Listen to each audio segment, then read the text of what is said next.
next info bit is about the vertical sleeve gastrectomy. This operation goes by many different names. Sometimes you'll see it abbreviated as VSG. Sometimes you'll see it referred to as the gastric sleeve, and others will just call it the sleeve.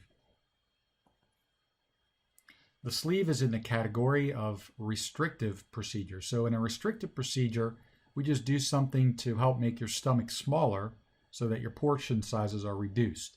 And also typically hunger will be reduced as well. But all consumed calories still get absorbed. You just consume fewer calories because you're getting full earlier. Restrictive procedures as a whole have lower risk than malabsorptive procedures like the gastric bypass or the duodenal switch because they're simpler operations overall.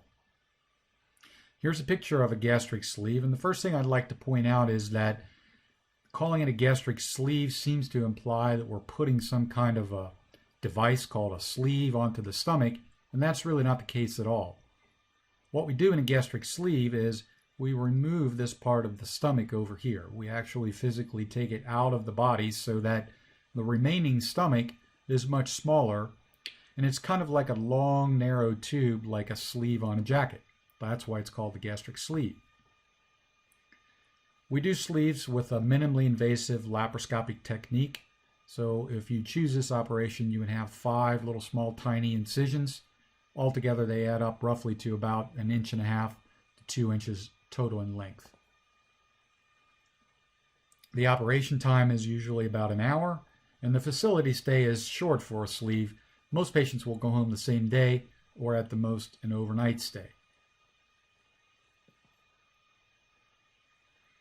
As I mentioned before, if we consider the risks of a gastric sleeve, it's going to be less overall than the risk of a bypass or a duodenal switch. However, the overall risks are the same, just in lower percentages. So bleeding is a risk of any abdominal operation and is a potential risk of a gastric sleeve, although low. The complication that's specific to sleeves, bypass, and duodenal switches are called staple line leaks. These are potential issues that can arrive due to the little tiny staples that we use to seal up the stomach. In about 1 to 2% of cases, one of these staples can leak. Typically, if it does happen, it's not until the 2nd or 3rd week after surgery. Most of the time, staple line leaks can be managed without surgery, but in some cases, another operation could be required to correct the issue. GERD can potentially be a problem, or gastroesophageal reflux disease, after a sleeve. Some patients who already suffer from GERD will see improvement after a sleeve. Some patients, their GERD will remain the same, but there are some patients who will see worsening of GERD.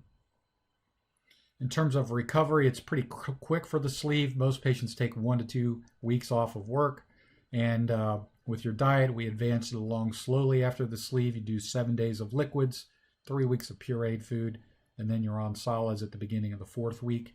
In terms of the follow-up regimen in the office, usually we'll see sleeve patients about 5 times in the first year, maybe typically twice in the 2nd year, and then usually about yearly thereafter. If we look at the results in terms of weight loss after a sleeve, we set a goal in our practice for sleeve patients to lose 75% of their excess body weight. So this would mean, for example, that if you weighed exactly 100 pounds over your ideal and you lost 75% of that, that would equate to 75 pounds.